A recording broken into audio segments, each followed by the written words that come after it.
Hello friends, welcome to Educate. मैं विकास सिंह। आज हम डिस्कस करेंगे क्वाड्रेटिक इक्वेशन पे और आज का हमारा टॉपिक है nature of roots of quadratic equation. तो चलिए अब हम इसे समझते हैं नेचर ऑफ रूट्स के बारे में। तो हम सबसे पहले क्वाड्रेटिक इक्वेशन को कंसीडर करते हैं X square plus B X plus C equal to zero. अब कंडीशन ये होती है क्वाड्रेटिक इक्वेशन की कि जो उसका एक्स स्क्वायर का कोफिशिएंट होता है ए, वो ज़ीरो नहीं होना चाहिए। ये इसलिए ज़ीरो नहीं होना चाहिए कि जब ए की वैल्यू ज़ीरो सब्स्टिट्यूट करेंगे तो ये एक्स स्क्वायर का जो टर्म है वो ज़ीरो हो जाएगा, तो ये एक क्वाड्रेटिक इक्वेशन नहीं रहेगी। इसीलिए ए की वैल्यू ज़ीरो नहीं होनी चाहिए। तो नेचर ऑफ रूट्स निकालने के लिए हमको डिस्क्रिमिनेंट फाइंड करने की ज़रूरत है, और जो डिस्क्रिमिनेंट होता है वो डिसाइड करता है कि ये जो रूट्स आएगा क्वाड्रेटिक इक्वेशन का वो रियल है या नहीं है।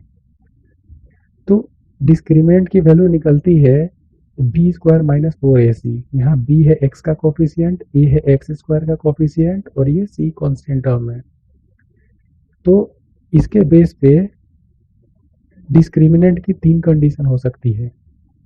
या तो ये डिस्क्रिमिनेंट जीरो से बड़ा होना चाहिए, या जीरो से के बराबर होना चाहिए, या थर्ड जीरो से लेस देन जीरो होना चाहिए। तो इन तीनों कंडीशन से हम रूट्स के नेचर के बारे में बता सकते हैं कि रूट्स रियल है या नहीं है, या रूट्स इक्वल है, ये सब हम पता कर सकते हैं। तो चलिए एक एक करके समझते हैं। तो केस वन में क्या है, हम जो डिस्क्रिमिनेंट है B square minus four A सी अगर जीरो से बड़ा है, तो अगर जीरो से बड़ा होगा तो हमारे जो रूट्स आएंगे वो रियल होंगे और डिस्टिंक्ट भी होंगे। डिस्टिंक्ट का मतलब है कि जो दोनों रूट्स आएंगे वो अलग अलग होंगे और दोनों रियल होंगे। तो हम जानते हैं कि क्वाड्रेटिक इक्वेशन का जो रूट्स होता है वो क्वाड्रेटिक फॉर्मूले से हम निकाल सकते हैं, जो होता है x equal to minus B plus minus under root B square minus four A C divided by two है। तो जो क्वाड्रेटिक इक्वेशन के दो रूट्स आएंगे वो आएंगे एक बार प्लस कंसीडर करने से और दूसरा एक बार नेगेटिव कंसीडर करने से आएगा। तो जो हम जब प्लस कंसीडर करेंगे तो रूट्स आएगा minus B by two A plus under root B square minus four A C by two A, और जब माइनस कंसीडर करेंगे तो हमारा आएगा root X equal to minus B by two A minus under root B square minus four A C by two A. तो जो हमारा पहला केस है इसमें डिस्क्रिमिनेंट जीरो से बड़ा होगा तो रूट्स रियल तो होगा लेकिन दोनों अलग होंगे, और ये दोनों रूट्स आएंगे इस फॉर्मूले से। नेक्स्ट है हमारा केस टू। इसमें है अगर डिस्क्रिमिनेंट की value B square minus four A C zero के बराबर हो गई, तो इस केस में हमारा जो रूट्स होगा रियल तो होगा लेकिन दोनों बराबर होगा, मतलब दोनों रूट्स की वैल्यू इक्वल होगी। दोनों रूट्स इक्वल भी हैं और रियल भी है, और इन दोनों रूट्स को निकालने के लिए फिर से हम क्वाड्रेटिक इक्वेशन को कंसीडर करते हैं। अब इस केस में हम B square minus four A सी की वैल्यू जीरो सब्सिट्यूट कर देते हैं यहाँ पे। जब हम जीरो सब्सिट्यूट करेंगे तो ये आ जाएगा minus B plus minus zero by two A. हम यहाँ अगेन एक बार प्लस कंसीडर करेंगे एक बार माइनस कंसीडर करेंगे रूट्स निकालने के लिए। तो जब हम प्लस कंसीडर करेंगे तो हमारी ये इक्वेशन बनती है, और माइनस करेंगे कंसीडर तो ये बनती है। तो हम इसे देख सकते हैं कि जो हमारे दोनों रूट्स आएंगे वो सेम है, x equal to minus B by two A है।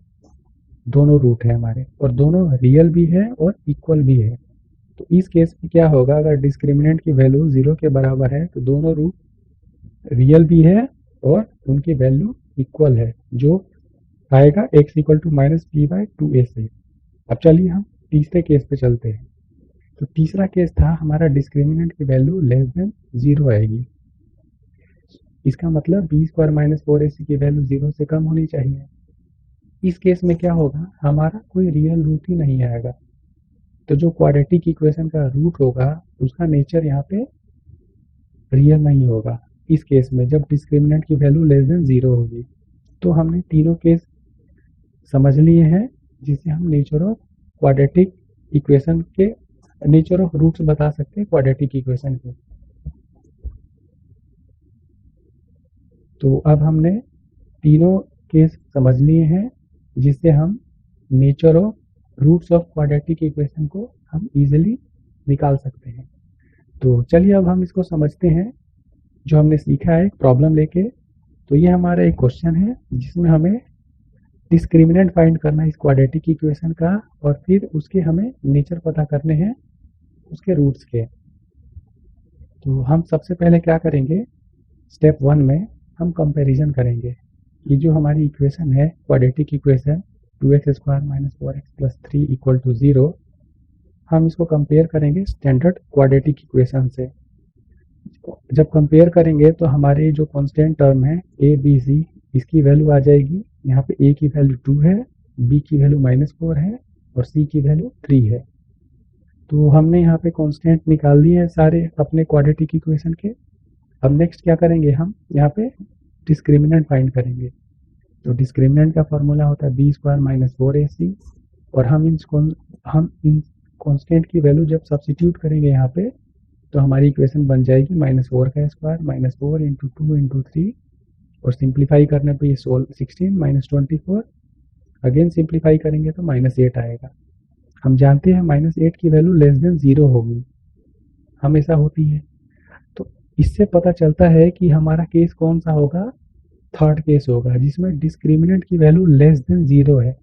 अगर लेस देन 0 है तो इससे क्या पता चलता है कि हमारे जो रूट्स है वो रियल नहीं है, क्योंकि जो बी स्क्वायर माइनस 4ac की वैल्यू यहाँ पे -8 आई है, ये लेस देन 0 है।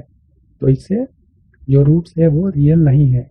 और हमको इस प्रॉब्लम में डिस्क्रिमिनेंट भी फाइंड करना था, तो डिस्क्रिमिनेंट हमारा आया -8, और जो नेचर ऑफ रूट्स था वो है नॉट रियल है। तो चलिए आपके लिए एक क्वेश्चन देते हैं हम। इसमें क्या करना है, डिस्क्रिमिनेंट फाइंड करना है इस क्वाड्रेटिक इक्वेशन का, और इसके नेचर ऑफ रूट्स भी फाइंड करने हैं।